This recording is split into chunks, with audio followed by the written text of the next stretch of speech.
in progress. All right, well, I'm recording. You tell me when I should actually start. You've already started, buddy. That's the greatest start of all times. Well, then take it, not Frank. That's right. Frank's dead, so I'm back filling in. It's the POS show. Pete, give me a beat. We're back to beats? We're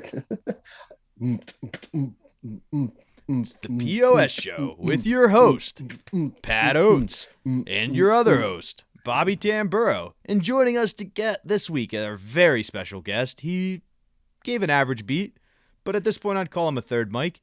You know him, you love him. It's Pete Angelo. Metal Yay, Pete. good to be back. And for me, I mean, beats aren't my thing. No, I was expecting a like Slayer yell, and I was just gonna roll with it. But I was trying to just scream. You should make it your thing and call it Pete Boxing. And because there's so many like you're now in the point of comedy, Pete, where now everyone knows you in Connecticut. So you'll start to get to know the older shitheads who are like still think you're new when you're not. You're like I headline things, and then some old shithead like a Peaches Rodriguez or somebody comes out and they're like, "Hey, yeah, I was been doing it since '73," and like you're like, "Yeah, but I don't do the robot like you, bitch." Like, so she'd be like, "You should beatbox because that'll keep your career going long." I had so many old comics tell me things I should do, like, "Do you have any impressions?" I'm like, "Well, I do a black guy, but I don't think I should do it on stage." And they're like, "Oh, you're gonna have to do that or dance." Or do you play keyboard? I mean, I'm gonna just keep telling jokes. I think that'll work. She's like, no, I hope someone tells me to dance. do you think that's what got Chris Brown in trouble? Yeah, it wasn't the hitting. No. Well, like his manager was like, "Hey, man, we need to pivot your career. I'm gonna need you to beatbox now." And he called and was like, "Yo, it's done. I beat the box." And he was like, "Oh God, that's not what we meant." Now she's my Xbox. He's like, "How many more puns do you have?" Dude, I know we said beatboxing, but comedy. Have you heard of Dimitri Martin? Because you're the black him. Was he punching ladies? No, but he just did lots of pun humor. Oh, no, I also was like, whoa, did Dimitri Martin start hitting women? Like, that would be a... That's a, yeah. I mean, I wouldn't see it coming. You know what? Let me take Neither it would back. the woman. She's like, actually, yeah, yes. But it would be such a weak punch. She'd be like, "Oh, what would be worse? That was horrible." Getting punched. She's insulted. She's like, "At least hit me if you're gonna hit Why? me.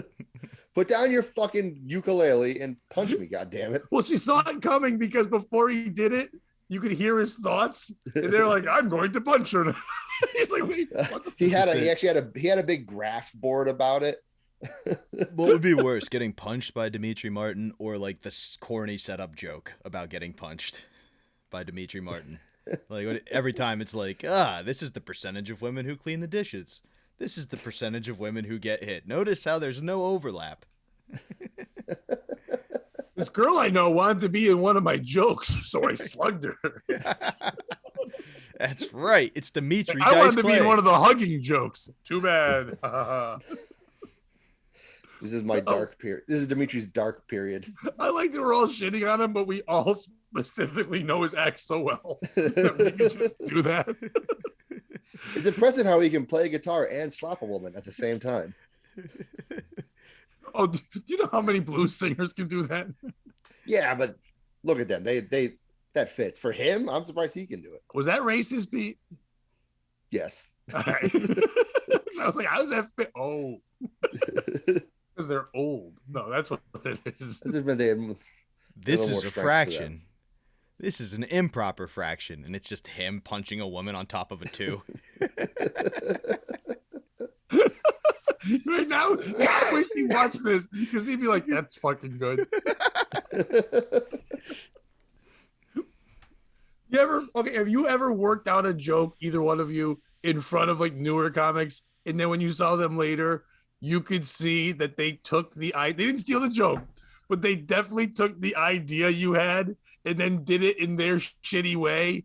And then you're watching them going, "Oh, this is like when somebody watches Star Wars and then makes one in their backyard." You know, like they really shitty. Like a fan fiction of your joke. At the Bringer show I do for Frank, I'll work out some shit at the beginning.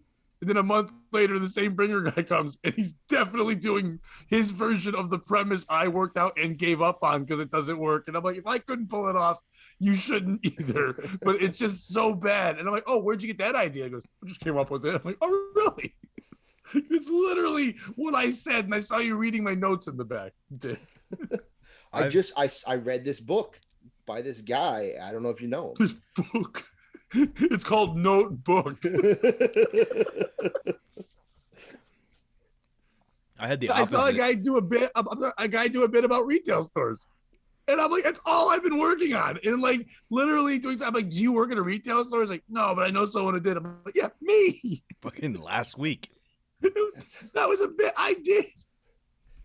I changed the store. You talk about what you know, and he knows a guy in retail and tell jokes about it.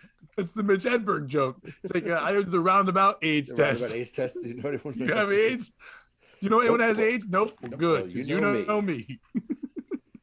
Bobby, you were gonna say? Oh, I had the opposite happen. So like we have the Harrisburg Comedy Zone where there's an open mic on Thursdays, and occasionally the headliner, like whoever's coming in that weekend, will be there. And Michael Richards was there, and I was doing some crowd work, and it wasn't the best bit. Kramer? Yeah, it wasn't the best bit in the world. But flash forward a week later, and he's at the Laugh Factory, and sure enough, he's doing my exact material. Oh, fuck you. Like, that was so long ago. You're a liar. But okay, I got it. I was like, I was hoping there was a comic who used the same stage name.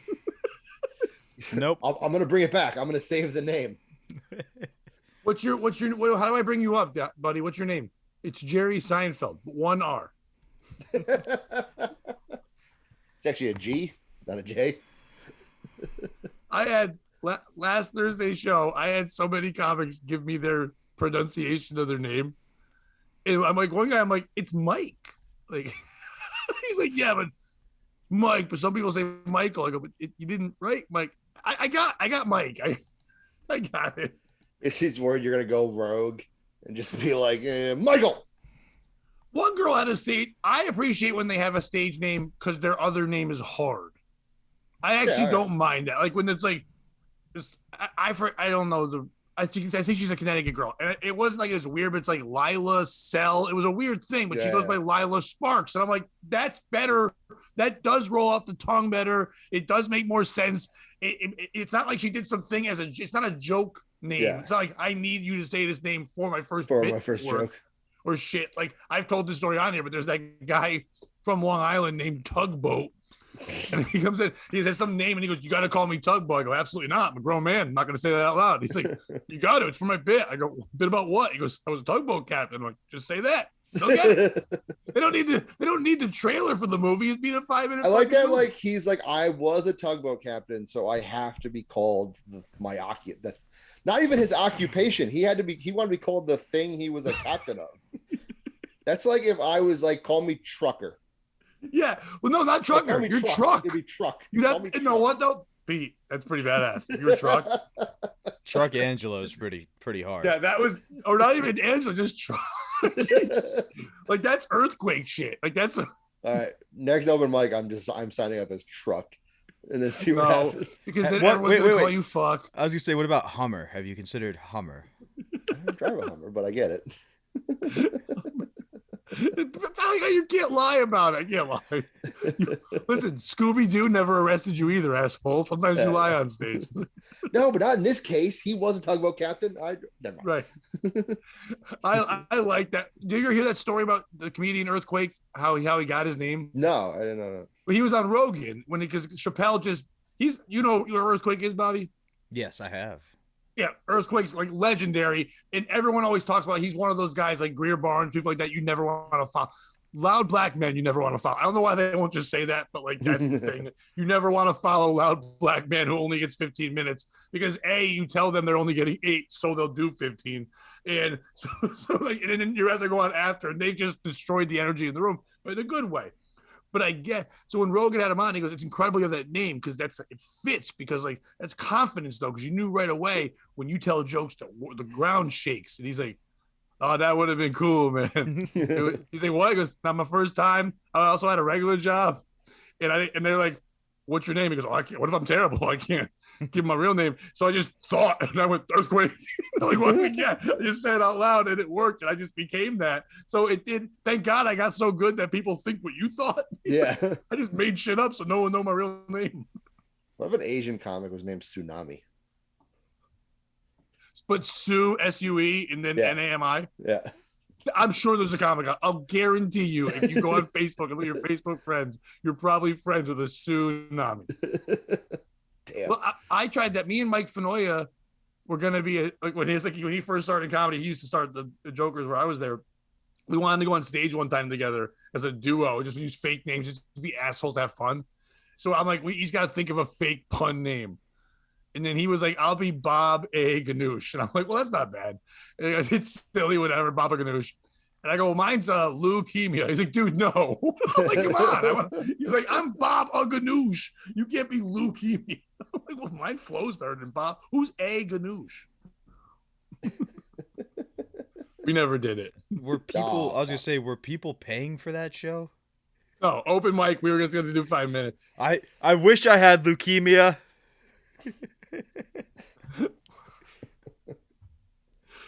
Well, there was a comic in New Haven that did Dan Rice did there was a fundraiser for like our charity thing for like a leukemia thing, and the one thing they said was, don't tell jokes about leukemia.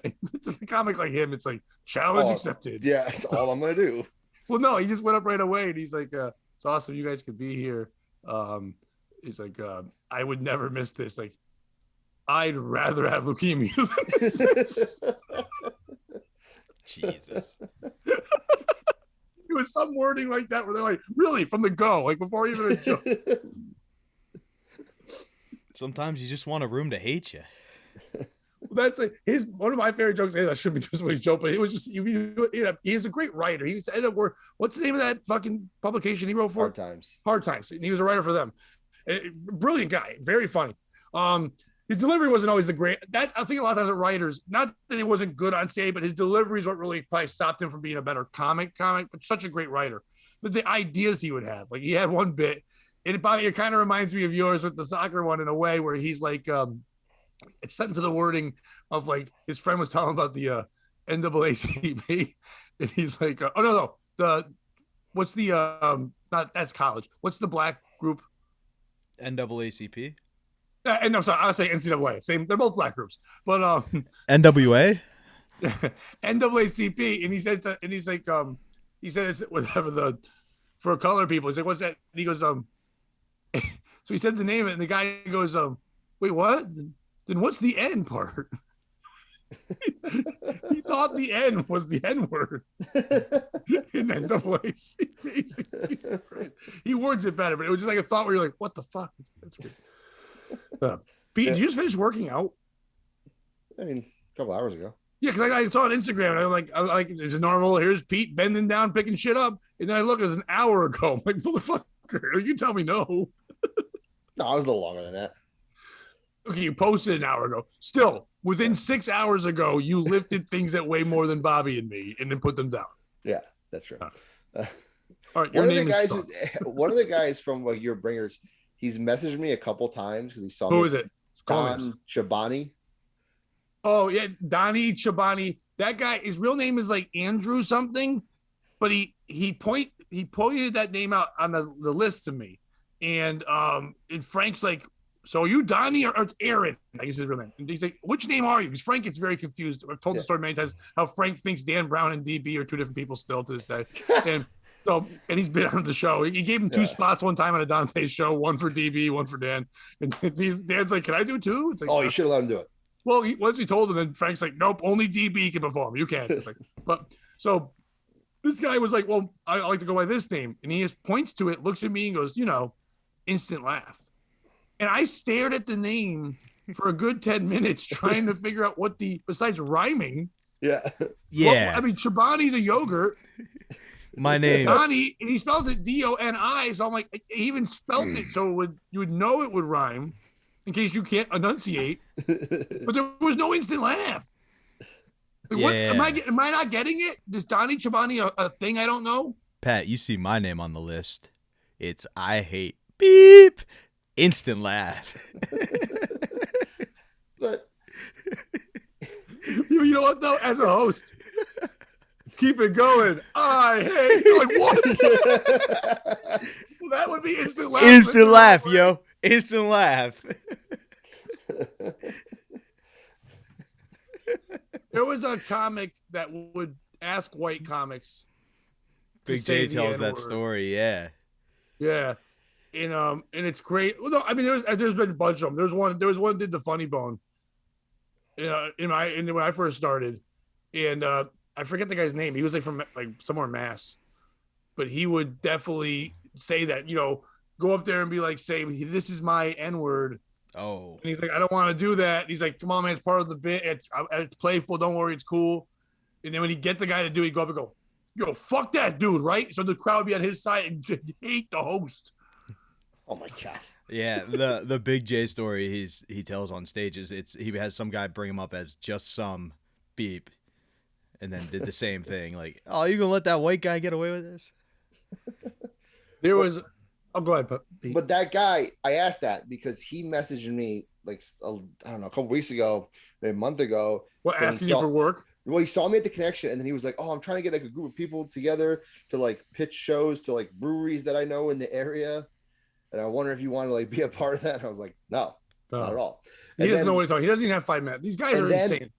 And then, like maybe a week ago or so, he messaged me again. He's like, hey, I'm doing like the roast battle in New York, and I saw you just hosted in New York, and I get down to New York. He's like, I performed in New York a couple times.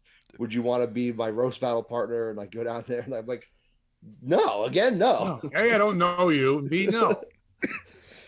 The way he said it was like, I saw you hosted down there in New York, and I performed down in New York. I was like, all right, like how does this fucking I am happy you are now dealing with the things I used to bitch to you about in the car rides. Pat, every time it happens to me, I'm like, oh, Pat warned me about all of this. Because we would be in the car and I'd be like mad at my phone. You're like, and you'd be like not defending them, but you'd be like, well, they're just looking for opportunity. I go, wait till you've worked very hard to get this shit. No one hands you anything. Whatever. You're like, well, you're handing me. So I go, I'm not handing you shit. I'm giving you awful spots sometimes in front of me. And you're like, you're learning a lot, but you're also funny. And I'm happy you're doing this. But like Pete and I would go to gigs where it's like he'd have to do 25 cold up front because they wouldn't have a host, or they did. It was just like some lady who sucked. I don't mean a lady comic, just some lady part of a fundraiser. It was like, he's like, everyone like cheesecake. Here's Pete. And Pete's like, I'm sometimes gay. And they're like, boo. And it's like, what the fuck? He's like, be the other part. And then he would do his thing. And then I'd go up and crush. And I'd be coming back. And he'd be like, you did great. I'm like, I did whatever. And I'd tell him he did great. And he's like, fuck you. Like, we couldn't take a compliment. But then somebody would text me at 2 a.m. and be like, hey, I saw you did a gig, at this club and you headlined it. Can you tell them I'm good? I'm like, I don't know who you are. Whatever, man. Why you be an asshole like that? Not give me stuff. It's like, who are you? Yeah. Mike's people be like, how'd you get, they're like, oh, I got 30 minutes now. How'd you get that? I'm like, you do not have 30 minutes. And I worked real hard and, got around. Like, that's how I got that. Yeah, well, because you were at that point where, like, I knew you had the time to feature everywhere, at least. But it's easy as a comic to get 5 minutes because that's what you're getting at open mics. But a lot of guys don't realize how to build it right away. Yeah. And then they get another 5 minutes and they don't realize that you don't have to just do all those together. You can kind of like write thing. There's a better way of building 15 than just doing 5 5s and 5s. But you start to all of a sudden realize, I think I've got enough to host. And then you can just pull it off. Even if you have 12 and you can just fucking stretch or do whatever, you can pull that off. And people will give you an opportunity when you're young to host because nobody wants to host. That's why when I first started, it was easy for me to get good because I liked hosting. So everyone's like, oh, good. We don't want to. They all put their hand like, fuck it. I was getting gigs my first week. I went to open mics and people are like, everyone I started with, they were 2 years ahead of me. They all thought they were headliners and they were awful. And like, so they'd be like, so this guy will just come here. So I got like $100 in 15 minutes my second week of comedy. I had a minute. You know what I mean? But like, I could just talk and go. So they didn't care. They just didn't want to go. They wouldn't care if I bombed for 7. They just didn't want to do the first 7. Yeah. They just wanted to fight over who the headliner was. But once you get to that certain point where you know you can host, and now you're like, I think I can feature. No one's just going to give you 25 minutes. So the whole thing is I'd watch for guys that I knew could do it wouldn't care about, obviously I don't drive, so it did help that Pete didn't give a fuck about driving. But the big part, I wouldn't have taken you if I didn't think you could do it, because I didn't want to. I have confidence in myself, but I don't want to bury myself for 25 minutes. But even sometimes people like, I don't even know if I have this. I'm like, just do whatever. I don't. You're getting your money. I negotiated it, so don't worry about the money. You're getting paid regardless. Do whatever time you want. Do 18. I'll do hour 10. I don't give a fuck about that. Just do it. I think Bobby, when we did City State, I think it was the same way. What do you want? 30, 20, whatever. And they're like, well, the feature, I go, oh, I don't care. You don't talk to us anymore. Bobby's going to do what he wants to do. Dave Hintz will do what he wants to do. And I will fill in the. Pete and I have been on shows where it's like, oh, I'll do an hour 10. I'll do an hour and a half, whatever it is. We'll fill it. It'll be fine. But that's the thing, like to help people out. So it insults me when someone's done an open mic for like 6 months and 2 bringer shows. And they're like, I got 30. Like, I've watched you fail for 5 in front of your family, in front of people who are supposed to support you. Like your ride and dies couldn't laugh. Hey man, there are no prophets in your hometown. What? You can't be a prophet in your hometown. I think some of these people, I think when you go to a bringer show, that's the opposite. You're only a prophet in your hometown. That's fair. When I do these shows with Frank, sometimes I've scolded full groups of audience members for encouraging things that aren't good. I'm like, yeah, and it's not gone well. I've walked off and I've heard like 6 laughs, and there shouldn't have been 6 laughs out of like 80. And I go, who's here for that last guy? And they raise their hand. I go, what are you doing? What are we doing? Why are we encouraging? Keep them in school. Stop hugging up. Whatever you're doing, that shouldn't have it. And the fact that you fucking laughed, and now you're going to say, I'm mean. Yeah, I'm mean because I'm the voice of reason. No, that dude. Just killed everything. My parents would have been like, hell yeah. We've been telling them to go to law school for years. But you'd actually get laughs. Sometimes. You're also not delusional. The people that I do this to are so delusional. They're like, whatever. Everyone told me I was great. The tugboat guy, after the contest, he brought like 35 people and then also sat outside of the place and just went up to people and said, so did you enjoy me? Not the show. Did you like me? Oof. And of course, people who are like, what the fuck? Are like, yeah, you were great. You should have won. Why wouldn't you say that? People are genuinely not mean. I know on the internet they are, but face to face, they aren't. So if you say to someone, did you enjoy the show? They're not going to go, everything but you. They're not going to say that. So like, they're like, you were great. You should have moved on. I voted for you. And then they'll run up to the Ryan Browse and everyone else and be like, fucking everyone in the audience said I should have moved on. Like that Raylene lady used, Frank Pete. She used to always do that. Like everyone said, like, well, you live a town over and you brought everyone. I hope they're saying that they're your friends.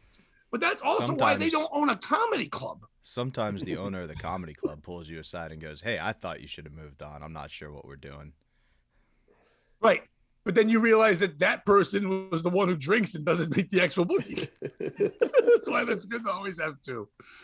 I don't know if you guys, speaking of Ryan Brown, his post today, because when it comes to contest season again, it's so good because people start hitting him up with like, the contest, I love their contest. I don't feel dope, but I just always thought it was a great one. Even if you don't move on or whatever, it's a good experience. The audiences are good, and they're right in your face with it. I mean, if you think of it as an open mic and not a contest, it is the best possible open mic you can go to because there are actual people there to laugh. You'll get a real gauge on your material and that kind. You know what I mean? Like, as opposed to if you think of it as this is my one chance to get in somewhere. Yeah, it's not great. It may not be like great if you don't win, but if you just think of it as like, hey, I'm a new comedian and I want to perform, you're going to get up in front of at least 100 people who are there to see comedy. Yeah, definitely. Like when Pete would come with me to do Frank's shows and now Dan Brown's doing it, I would watch Pete get better because at first you're like, uh-oh, it's the casino. I better be good. And then after a couple of times, you're like, oh, I don't give a fuck about this. Yeah. You don't mean it in a disrespectful way at all. You're not being disrespectful to the club or anything like that. It's just like, oh, everyone's so like, bad. Yeah. I can be my worst and still be better than them. Dan Brown has gotten so much better in the last one. Frank even pulled me aside and goes, holy shit, bring him to all the show. Like it makes the beginning because his style is so different. And now he's got this confidence. And he said to me, he goes, it's just because I now don't care. He used to be so nervous. He does not that he doesn't care, but now he moves order of his jokes. He flips things around. He never did. He was very regimented, but now he'll just try new shit and go with it. But back to what I was saying, Ryan Brown posted a thing when this time of year happens. He's like, hey, if you're gonna send me credits for what you do and say what clubs you work, make sure they're not the ones I book when you're lying. I used to get that all the time. I remember he messaged me, and I won't say this guy's name. I think Pete's friends with him. I'll tell him off the air. But there's a guy, Connecticut guy, who messaged him. I think he might even know when I say this. Messaged him and said he opened for Jerry Seinfeld, and he's like an open mic guy at this point, right? And he said he opened for Seinfeld. So Ryan went back to him and said, hey, I'm not trying to be an asshole here. That's how Ryan always starts everything, but he's an asshole.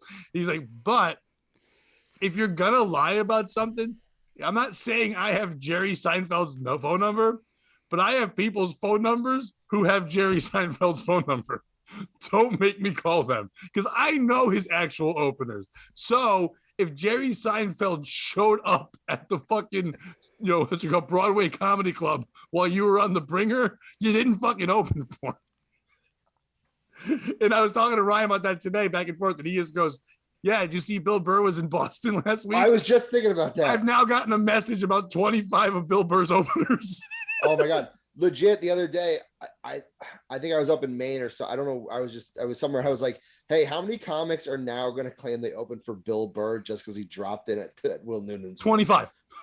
There was only like 8 people on that fucking show. Yeah.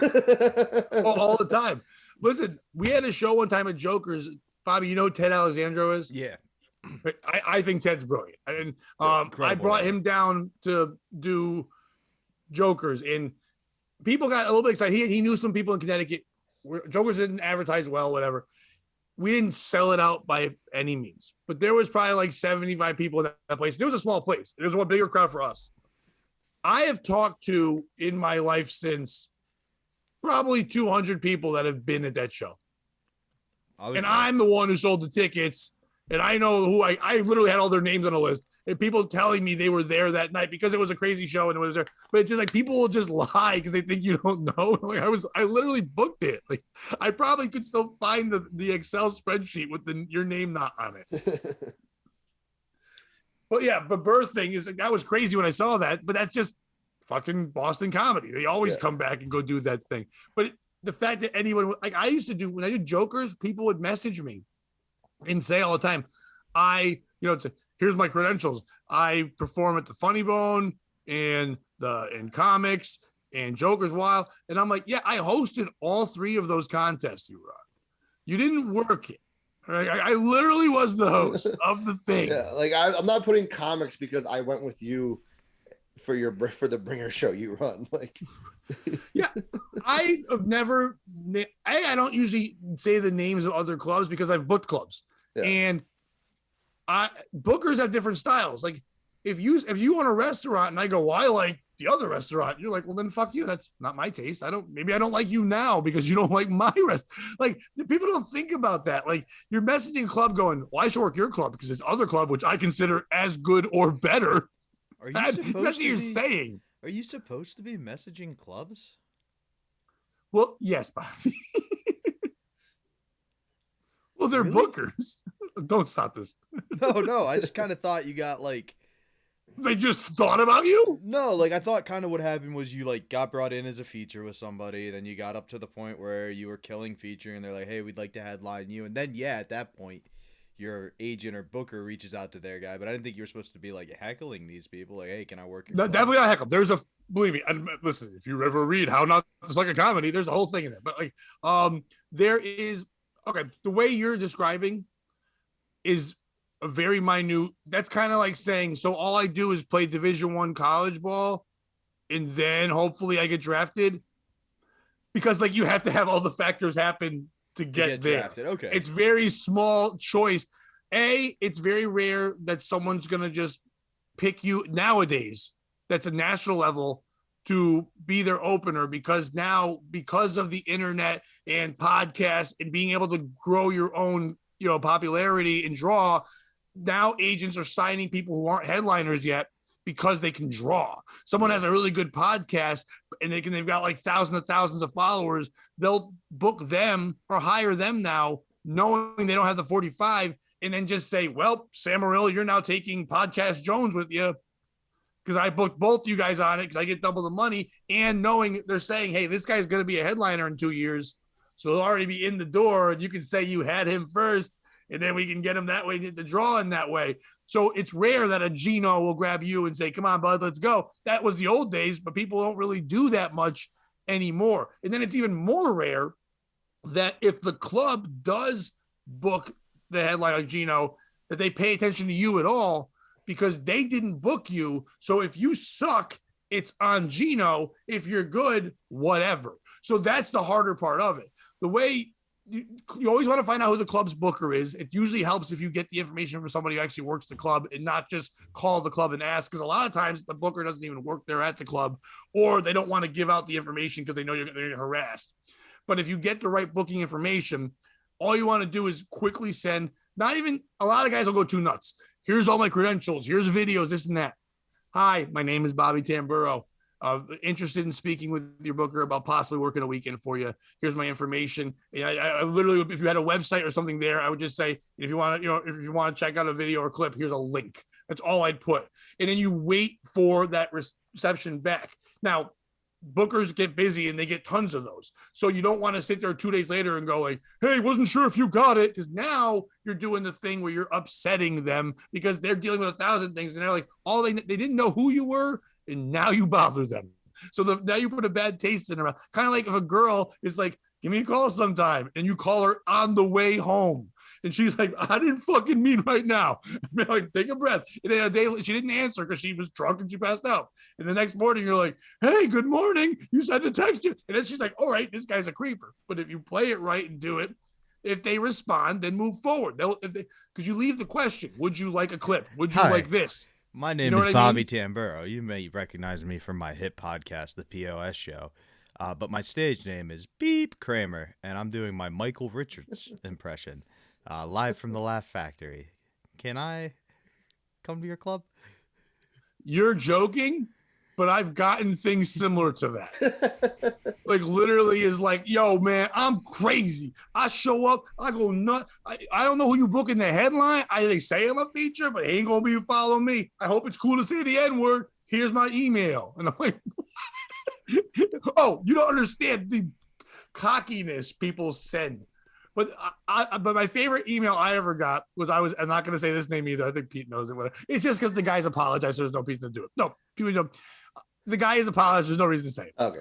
But when I first started working at Foxwoods as the house comic and one of the managers, I'd be privy to a lot of the emails. So when first started, Ryan wasn't a comic yet. He didn't know. So I knew a lot of the local acts. So if they emailed and said, I'm so-and-so, I can go, well, they're not that. Oh, that guy's good. Or yeah, give that guy a shot or whatever. And this one comic messaged and said, hey, interested in working your club. And if you're going to let some loudmouth asshole, unfunny asshole like Pat Oates work there, you would think that you would hire someone who's actually good at writing jokes like me. And it's like, hey, even if you don't know I'm reading it, they've literally put money in me. So they don't think the way. So like, I didn't see the email first. Someone else did what Mark did and goes, hey, Pat, you might want to read this. So I wrote back and go, thank you for your inquiry. By the way, this is Pat. How's it going? So-and-so. And since then, it's been fine and apologies were there and all whatever. People get upset. Now, we know comics, like I'll say this guy, Darren Seacrest is a comic who was very funny in the Connecticut area, but man, could he not pull back on emails? So Bobby, he would hit you up and be like, dear Mr. Tamburo, would love to work your club. Got the recommendation from Pat Oates. It would be perfect right there. I've performed here. I'm a feature, this and that, whatever. Please let me know if you have any availables for me. 4 hours later, I've not gotten a response yet from you. Was wondering when you're going to get back to me. Oof. 6 hours later, it's like, this is ridiculous. This is unprofessional. Would you have, Pat, would you have people like say that when they email people or message people that, and they would say like, oh, Pat vouches for me, even though you never did. Yep. I've told people so many times when they've asked me about rooms, stuff like that, I'm like, yeah, feel free to message them, but I said, do not say that I told you could or something like that. Like I said, if you're going to use my name, say that I thought it was a good room and I had a good time. Don't say like I'm vouching for you 100% unless I actually am. I got to the point where I told people when they wanted me to vouch for them, I would literally say, let me message them first. Yeah. And I said, that'll be my vouch. And never had anything people wanted me to vouch for. Right. But Okay, you say that, but let's say you're doing the club in Harrisburg, okay? Mm-hmm. And if I was like, Bobby, I know you and I have talked about doing it, but let's say I wanted to do it and you couldn't be there with me, and you know people there enough, even if you know a guy who knows a guy, you would say, hey, you know what, Pat, this is the guy you talk to. I don't know him well, but I'll tell him that you could do it. You would do that because you know I can do it, and also we have respect for each other. But if like some just bullshit guy knows who you are, wants to do it, you're not going to say, here's a number or whatever, because you're still trying to get work there and be in there. You know what I mean? I see what you're saying. That's the thing too, is like when you first get into a room that's like new, or not new, but like, you know, for the first time, then people are seeing that and they're like, oh, who's done that, this or that. I tell people like, I just got in. I'm not vouching for fucking anyone. I'm just trying to get my foot in the door. Don't be fucking saying, oh, Pete said, you know, I'm real good too, and I'm I would get people messaging me going, if Pete's car doesn't work, I'll take you. And I go, well, I don't like you. Like, Pete's my friend. Like, one of the big things was that we had fun. It was fun to have gigs, but we enjoyed each other's company. And it was like the gig was there too, but we had a fun ride and got food, do whatever. So when people are like, I'll do it, I'm like, I don't like you. I don't want to be in a car with you. You won't listen to the goofy songs and shit that we'll listen to. It's like, there's only certain people that can handle. Dave Hintz is very good for that. Him and I would say, Darren Rivera is one of the best car ride people because him and I both listen to like Air Supply and shit. And they're like, what the fuck? It's like just goofy, dumb shit. They know there's some good Frankie Hill because him and I can have tremendous conversations and he's nuts. But it was I always appreciated when somebody would say to me, do you want me? Do you work so-and-so club? And I'll be like, no, I don't know anyone there. Oh, I'll tell them you got to work there. I would always say to them, don't worry about it, but I appreciate it. I didn't want them to put the extra stress on themselves, but the fact that they thought like, you know, enough of me to go, you should, that means they're willing to put their name on the line. But it also made me think maybe they don't really work there. So I'd go back into their like hour of like YouTube for like a year to see if they actually had video from the place. Like maybe they're just lying. Because I know people would do that at Jokers. They'd be like, so-and-so told me to message you. And I'm like, I've never booked that guy. And they're like, oh, but he said you were the guy. I go, yeah, but it's weird that he didn't come to me. I didn't say I was looking for other guys. I'm sorry. He's like, well, you said you're the one who books things. I do, but I've got things booked out for the next 6 months. Oh, he said you'd have something next week. I'm like, then now I'm mad at that guy. And now the guy who comes to open mic's like, hey, did you get that email from? I'm like, yeah, you're banned. What the fuck? Now I got someone else mad at me. I think I said this on here, but the worst thing as a booker ever, and I'm thinking a booking comedy show, but like there's some headliners who like to party and have fun and then don't know how to say no to people when they ask them if they can be their opener. So they bury the club with people. Bobby, did I ever talk about this on here?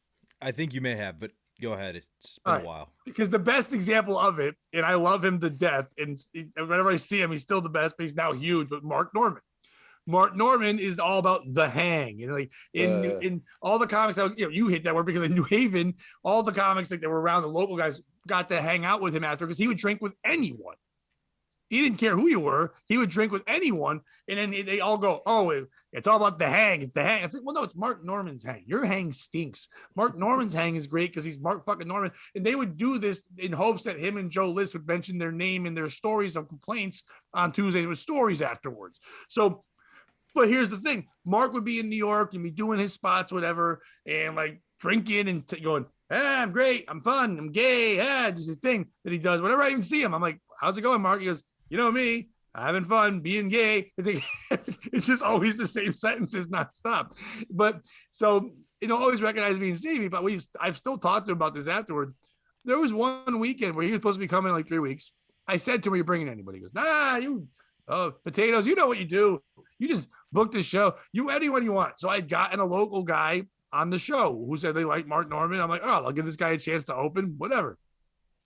I get an email from a comic in New York, OC Caleb. So that's all like the funny guy, whatever. But I'd had him a couple before. And he goes, hey, Mark Norman told me to hit you up. He wants me to be his opener the weekend. So I don't respond because I'm like, I better reach out to Mark later and see what the fuck happened here. And Mark said, don't bring anybody.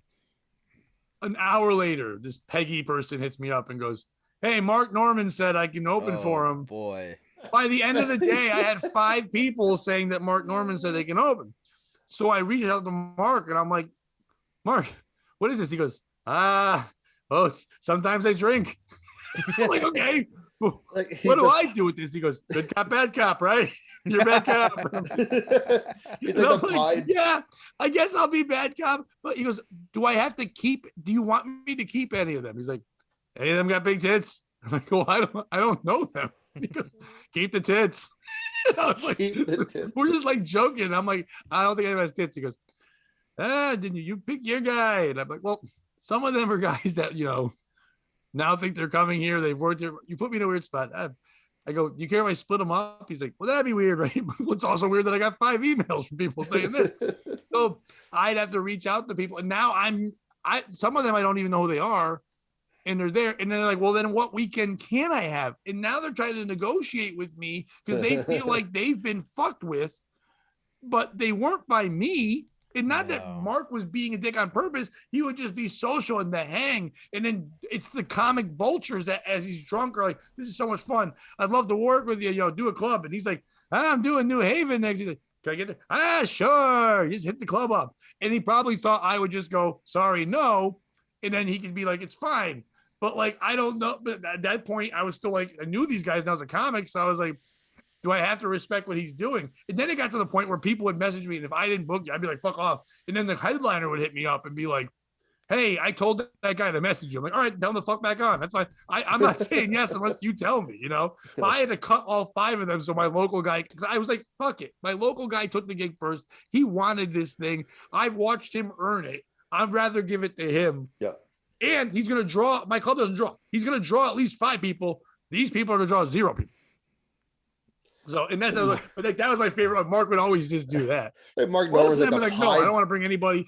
Joe List, when he would do it, would literally be like, oh no, and can the show start a half hour early because I want to get on the train and get 2 spots into the city before so he would do like 2 shows on Saturday, catch the train from New Haven, go back to New York and try to hit at least 2 more spots in New York before he was done with his day. So we would rush him the fuck out of there. And other guys were like, he's like, can we just, because the bars stay open, do we get free drinks? It was a weird combo of what we would get. Mark Norman's I did like something like Piper of openers. I did something like that to Levy this weekend because I worked with him and Gino and Dombrowski, did a guest spot last weekend at Tiff's, and it went really well. And it's been a while since Bob's seen me. Like the last time we worked together, there were 6 people in the audience. So he was like, you came a long way. Were they a good 6? Did they sound like 8? Those 6 were good. And like I've said before, nobody kills in that window of 5 to 12 like me and Gino Bisconti. But I'm sure Bob can too, though. Bob's got that style. Bob's different level. And so I hit him up in the agreement. I was like, hey, you're at the Tropicana Thursday. We're down. I know it's you and Brendan on a show. Can I get a guest spot? We're down there this weekend. I'll come down a day early. He's like, yeah. Brendan cancels, so it becomes a local show featuring Bob. Bob's like, I'll still get you a spot. So I hit him up the day of. He's like, oh, yeah, let me call the club. And I'm like, oh, boy. I know this is going to be an issue now. Yeah. And he's like, hey, they said it's cool. Come on down. So I get there, and I talk to the guy, Matt Bridgestone. Super nice guy. He's like, hey, yeah, Bob just gave me a heads up today. I'm going to be honest. I got 5 minutes for you on each show. I'm like, that's cool. I'll take it. But he's still got you the minutes. That's, yeah. Like, that was the, like, because it puts you as a comedian in an awkward spot. You're like, oh, shit. Like, I know now I'm taking at least a minute from every other comedian. You know what I mean? But everybody down there was really cool about it. But it was just, and at that show, Bob killed so hard. A woman cramped up, fell out of her chair, and people thought she was having a heart attack. Like, they had to stop the show and carry her out. That's how hard he killed. He's doing some bit about to another black woman where he's like, you want my gray pubes to make a mustache on your face? And it was just murdering. Yeah, I mean, he was in a different zone. Like, he can do things people can't. Oh no, not a doubt. The guy used to put blue cheese in his butt and have people eat it. Like, the guy can do anything. I'm not saying that. I'm sure when Bob delivers what you said, it's great, but just in podcast context, that was the craziest thing you could just say. It's very nonchalant too, how you said it. I mean, and there's nowhere in the world some answer is yes. She thought about it. Pube mustache, yeah. All right. I actually knew that Brendan had bailed on that show because when I was on the Ski Mask podcast, Kevin Ski Mask was going to prank call that club and get mad at them because he wanted his money back because Brennan bailed. So he calls up to be all mad, and then they're like, sure, sir, just go to this link and we'll give you your money back, and we appreciate that you were going to come out, and we have Kevin back. And he's like, Okay. You know, I'm Stop being so polite. of like good customer service. Now, Pete, imagine if he had spent those 20 minutes, I don't know, say writing a joke. Imagine I spent those 20 minutes not being on that show. Could have done anything. Could have written 3 jokes. Through merch and a polite prank. I like that as a new polite pranks. Yeah. Is your refrigerator running? Oh no, it broke. Thank you. Oh my god, I gotta get it fixed. Bye. Real quick, Pete, we're gonna do our prank call of Sunglasses Hut. I bought a pair of sunglasses there before my trip, and I'm super satisfied. So I just want to let the guy know how much I enjoyed those and did not regret my decision at all. Is your refrigerator running? Yeah, but it's not that great. I'll send a serviceman out in the next 2 days. Have you checked the manufacturer's warranty? A lot of times they'll cover these minor repairs. They call it preventative service. Do you think in Japan and Korea they call minor repairs when they send the 6-year-old to fix it? That's way better than what happens in Thailand with minor repairs. Yep, they dress up like a lady and fuck him. Is that? No, he just tore his butthole again. Stitch it tighter. Can you? I don't know why I'm asking. I was gonna say, can you tear it more than I would think? Once it's torn, it's torn. Well, right? You heard that old joke, right, Pete? What did the What? American businessman say to the Thailand doctor? What? Throw an extra stitch in? Jesus. I've never heard that joke. You've got to really know a lot of stuff. I have not either. I didn't set it up right. Oh, that reminds me of the Jeselnik joke where he talks about Eric Clapton's kid. Have you ever heard that joke? No. I'm gonna worry about it. He's like, he goes, I had a son, and this is like his 3rd album, so the point everyone already knows what he's gonna do. He goes, Yeah. I had a son, and the crowd's groaning. He goes, yeah, how do you know where this is going? He's like, I had a son, and he died the same way Eric Clapton's son died, for inspiration. And so everyone's like groaning. He goes, proud of you. That's the best reaction that joke's ever gotten. There's a lot of factors you got to know to get that joke. 1, you got to know who Eric Clapton is, and that's rough now because he's old. 2, you got to know about his son and how clumsy that little lad was, and the way he worded that. He goes into, and he's like, you got to know that shitty song. And he's like, and you got to take that all together and somehow think it's funny. So I love that joke because the explanation is way better than the fucking joke. All right. Okay. We haven't done anything POS. I have 2 personal POS things, so I'll do at least one now. Okay. One is a dating app thing because it reminds me of yes. Okay, so here's the story. On an app, I usually now my profile is something just ridiculous, not insane, but enough where you'd have to have a sense of humor or be on the same kind of wavelength I am, where you can find the fun in anything. I thought you were gonna say on the spectrum. Yes, you have to be. I'm always like, count these many toothpicks and then make them fun. But it's like, so like, I think my thing now is like, I think you should try to do this on stage, but I'm like, listen, a big thing for me is a girl with eyes. If you don't have eyes, you're a jack-o'-lantern, and I can't sleep with a jack-o'-lantern. It's something to that dumb effect, whatever. And so people will either, someone's like, hey, I've got eyes. Like, at least they'll be funny back to it. It's like, one lady I think even wrote, like, I have one at least. I was like, funny. Or a candle in the other one? Don't you know the English language, bitch? It clearly says eyes. Imagine I get mad afterwards. Get out of here, you fucking Cyclops. They're my clops now. Who stabbed me? No man stabbed me. Oh. Get the fuck out of here. You can't even play pirates. You won't be able to see. Cyclops with the eye patch is my favorite visual right now. But hey, Marble Face. Go ahead. No, just Marble Face. I'll forget what I wrote. No, I said before. I'll forget what I wrote in a profile 4 weeks ago. Like I don't know what my voicemail on my phone is. So if somebody responds to it, I'm like, what? And they're like, your profile. I'm like, oh shit, yeah, my bad. Because like I'm not reading it each time. I forgot what you're reading. Jack-o'-lantern. It's not even fucking October, you dumb bitch. What are you talking about? You're a pumpkin, you dumb bitch. It's not gonna skull fuck a jack-o'-lantern. So one girl just responded back and going, have you ever met anybody without eyes? And I was like, I'm intrigued because either she's trying to be funny or she took this literally. But either way, sure. Now, Bitch, I don't. how did you read my profile? Translator. Maybe they have speak to text. Catch the dog. Catfish. This bitch says she has no eyes, but she read my profile. She shows up with eyes. I'm like, son of a bitch. Do you ever think there was an episode of MTV's Catfish crossed over with To Catch a Predator? Because one of the guys was like, I don't think this kid's really 14 years old. He gets in there. Christopher Hansen comes out. He's like, I knew it. And then the Catfish people come out and they're like, why don't you have a seat? Okay. Chris Hansen, why are you pretending to be 14-year-old? Yeah, RuPaul. It's a little weird that you act like a 14-year-old, yet claim to be against pedophilia. Chris Hansen, that'd be hilarious if he's like, what's the only way I can meet people? Nobody wants to talk to adult Chris Hansen. Every time I enter a room, they run away and get mad. So I've got to, if he actually learned all the tricks and became the greatest, that'd be the movie to write. If Chris Hansen, that character, you don't say it's Chris Hansen, To Catch does that, learns all the tricks of how not to get caught as a pedophile and becomes the greatest pedophile of all time in space, that would be insane. But if you write that movie, you're going right to jail. I just imagine he was like, I didn't have a childhood. And so this is how I get to have that. But the Michael Jackson. He's the Michael Jackson of it.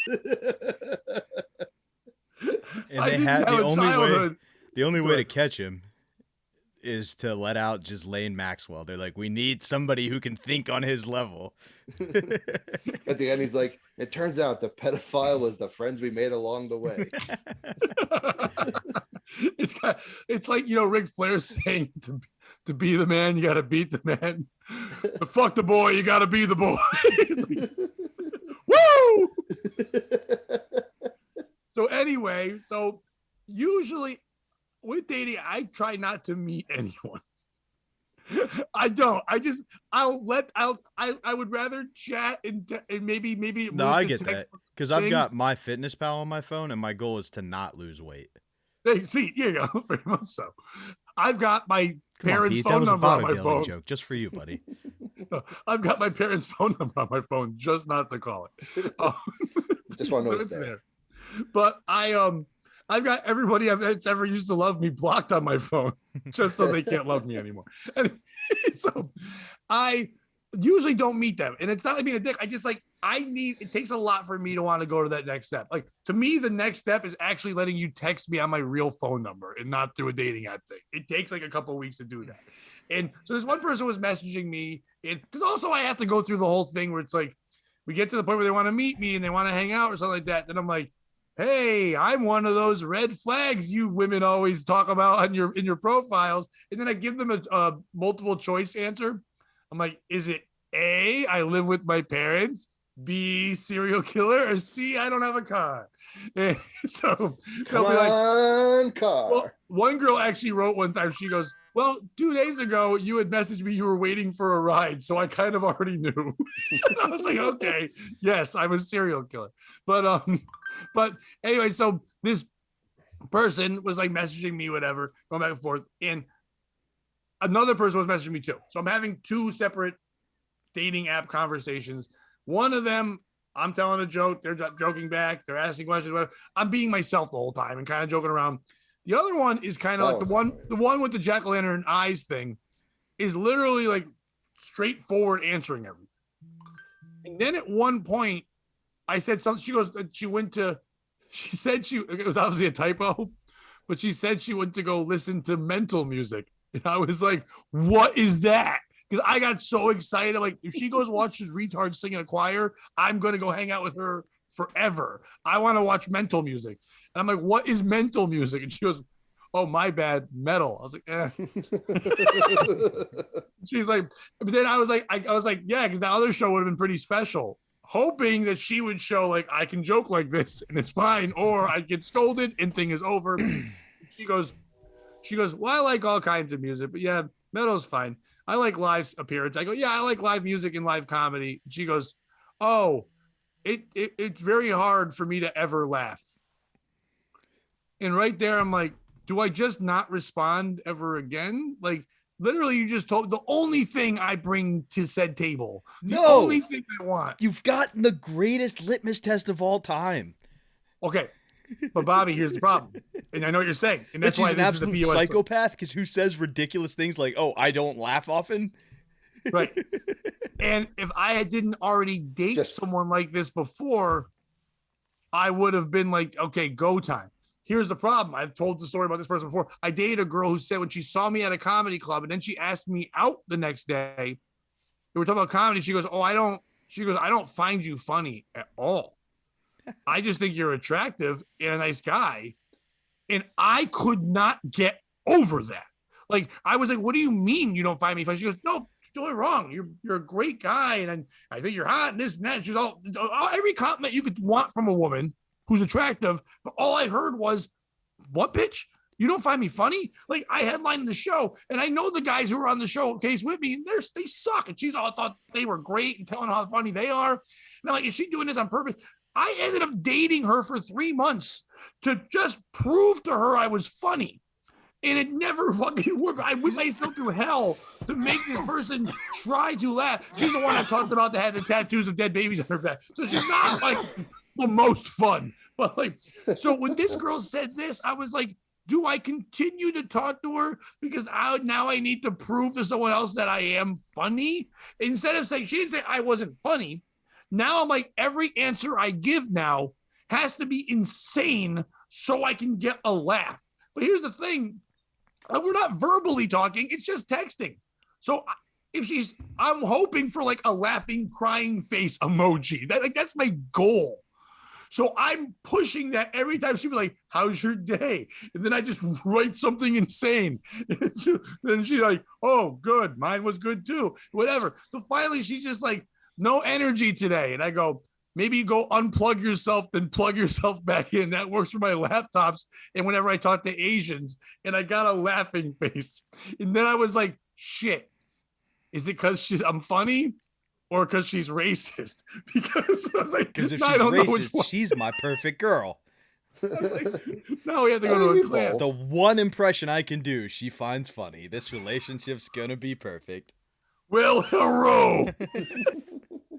So you only have thought to her that way. And then I messaged her one more time, and then it just became the boring thing again. So I just stopped messaging. Who's the piece of shit in this story? Is it me for doing this whole setup, putting this thing out there with this? Listen, women will be like, hey, if you're this or you're that, don't bother. If you like this, if you voted for Trump and you don't like sandals or like whatever the fuck they write, it's like, why does that ever matter? Why do we go on it? Why is a dating app a thing where we put a menu up of what we think our best options are, when in reality, that's not a thing we even think about at all. We just think that's what people want to like. We're just signaling for these things. And then I try to put something up to like put the right bait out for the type of person I want, but then don't expect them to be something where I like, hey, I'm being a hypocrite because I just want to meet all different kinds of people. Someone who doesn't laugh and doesn't have fun, maybe they need that. Maybe they would appreciate me because maybe everyone in their life has been mean and mad. Or maybe that's just the way they think of themselves and they might be the perfect fit for me because anyone that's laughed with me has ended up like not being with me. So maybe I'm going after the wrong thing. Is it this girl for like just flat out? I don't know. I think it's kind of crazy that you would say I don't laugh. And it's been established that I do comedy and I have a podcast and my whole life is comedy. To say I don't laugh is kind of like saying to a porn star, yeah, I don't fuck. It's like, what are we doing here? So like on your profile, it meant like comedy is like mentioned completely. It's written in the thing, and like 2 of my 5 pictures are me holding a mic on a stick because I don't have other pictures. I know, and in jobs, it does say all of them. It says retail, stand-up comedian, radio, podcast. I don't think there's a third piece yet, so I think we'll go with those 2. Go ahead, Pete. You can name a third one if you want. I just don't. What am I going to blame dating apps? They're doing their job. I can't blame them. Frank for not being here. No. Frank would be like, "Who is it? Which girl?" But you didn't know. Who is it? I want to go. Back in my day, Pat, you just had to go take. With her you just had to take what you wanted. Take. I would just caveman style. I just drag him in. You just go, "Hey, broad, you're a woman. I fuck you. Come on." Was she on cocaine? What was the price of cocaine? Did you try dressing up as an Israeli? Do you have a picture of yourself dressed like an Israeli on your phone? That's just screenshot. Him as an Israeli. And then we found it in the bathroom of comics. He's like, how'd you know it was mine? Like, it's either yours or the Iron Sheik was here. Who the fuck would it be? Go ahead, Pete. I still say her because it's her because I think that was such an intentional thing, which I think was just shitty, that she was like, oh, he's a comic. Fuck him. I'm going to be like, I don't like comedy. But then why would you say what? See, but then why chat with me? She reached out to me. I don't ever, because I still think it was like, she was like, it was like, oh, I'm going to make him, she knew it was going to make you go crazy. She's like, oh, comics. Yeah, I'm going to say that whether she laughs or not. Because who doesn't fucking laugh in general? Like, come on. That was a crazy statement. Not that I don't like to say. You can say I don't like comedy shows. She said I don't laugh. I don't laugh. Like no, fuck out of here, you fucking whore. I don't laugh. Yeah, I don't laugh. That's like, to me, that's like, oh, here's a comic, and I'm gonna bait him just so he's gonna drive him nuts. So he just says like everything is gonna be a joke. So I think she intentionally did that, and I don't know, fuck her. Well, what scared me with it was, it kicked in some dumb PTSD stuff I have of like, and I overthink when it gets to these things. I try not to be there in my head, but right away it's like, this is a control person. Like, the red flag to me was they were saying something I liked and seeing if they can get me to not be me. Like, yeah. Oh, you like this? Well, I'm going to say I don't like this. And that's how that person was I dated for a couple months. I think in their head, they did find things I said funny and did find me funny, literally watched me in comedy presenting and saw me. And that's what they found attractive of me. Even if they found me physically attractive, they were watching me on stage. The first time they ever saw me being an alpha male, doing the most things, and were attracted to that, but therefore thought I can control it. Like, it's like that negging shit. You know what I mean? So yeah. It was kind of like, I'm going to make you feel this way. You'd and be I think hot if you didn't have that birthmark. Yeah, you'd be really hot if you didn't have that, penis. Like, it would be like that whole thing. Whoa, but Pete's going to fight you after this. Listen, stop it. We're doing a whole podcast where we're not going to mention that Pete sometimes likes men. Let it go. But Pete, on that. Do what? No. What? No one told me. I'm waiting for that message. Hey Pete, I can open for you and I'll blow you up. I'm not good at it or nothing. Oh, come on. I need to get to that level. I got a strong mouth. But okay, so Pete, if you're on a dating app, are you one that goes first, or like, do you wait for them to be like the match and then message? I don't message first. I even say in it, I will continue all conversations. I will never start them. I've started them. It's been even like I found. Like, I just don't. A lot of times, because usually I'll message first if I match with someone. Like, if I'm the one on the app at that moment and I match, I'm like, oh, I'll shoot them a message. But then there's been plenty of times where like I have swiped right on someone, nothing happens. But then later on they've swiped right on me and they message me. Usually, either way, if we both do that and then no one says anything within 2 days, then I feel like, okay, I gotta say something, because they're even more awkward than I am with this.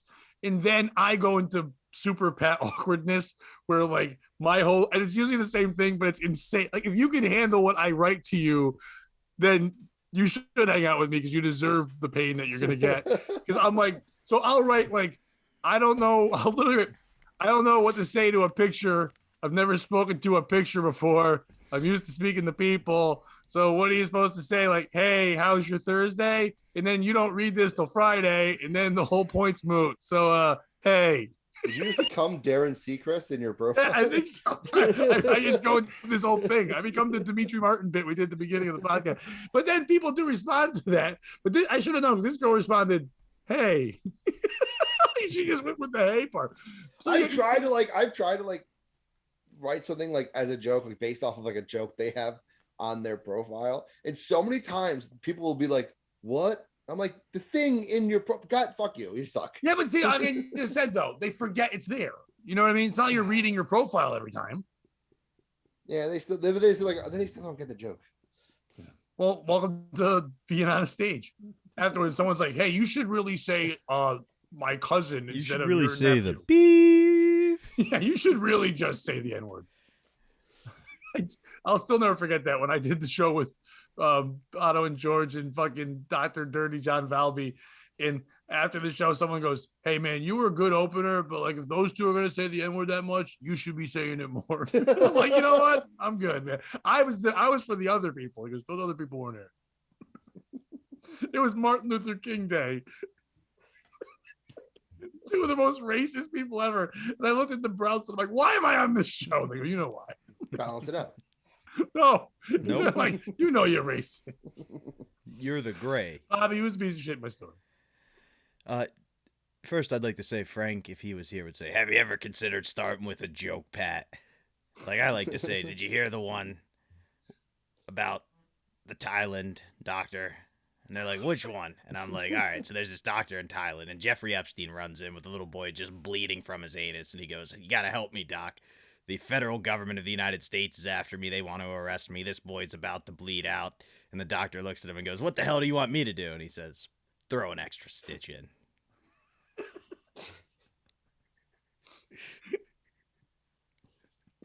I'm swiping so right.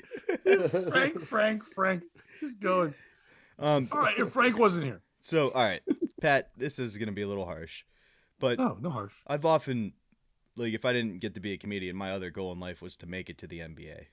Now, there are a plethora of reasons I'm not in the NBA, right? Like my height, my weight, my vertical, not my three-point shooting ability. But other than that, your inside game would be tough. With a two-guard. I don't know, man. If we solve the height problem, my inside game is good. No, we're not solving that. I'm saying we're doing everything you've got. Right, but putting that aside, at this point in my life, I'm almost 30 years old. Even if I had all the skills required to be in the NBA, if it hasn't happened by this point, it's just not going to happen. I feel like you had all the skills to make it into a healthy relationship, but at this point, it may just be too late. I never asked for a healthy end. I think you may When? No, Bobby, when did I say healthy? You didn't. And in your defense, you did set up like a jigsaw, I'm going to rape you puzzle type game to unlock your heart. It's like, hey, do you like Saw and want to possibly get raped? You're going to love this profile. Hey, and if someone makes it through that, they deserve it. Oh, God, I'm taking that down today. Holy shit. Oh, I think of him being cute. You got no eyes. So they're like, oh, he might be cute, he might be creepy. And then they hear, hey, I'm Pat Oates. It's like, oh, God. Oh, they haven't heard that. Well, see, some of them, a couple weeks ago, a girl was messaging me a couple of times. And then she said, what did you do today? And I said, I was talking to my mom. And she goes, wait, what? I said, I think I said this on her. I was talking to my mom. She goes, oh, I saw a video on YouTube that your mom was doing. And I go, well, that's because I'm the greatest actor of our generation. We didn't talk much after that. Before I didn't say on the phone. I was communicating with the dead. I had a Ouija board. I was having a seance. Because she doesn't have eyes now. She's a jack-o'-lantern on my front porch. Before you take it down, the next person you match with, just message, please. Do you want to play a game?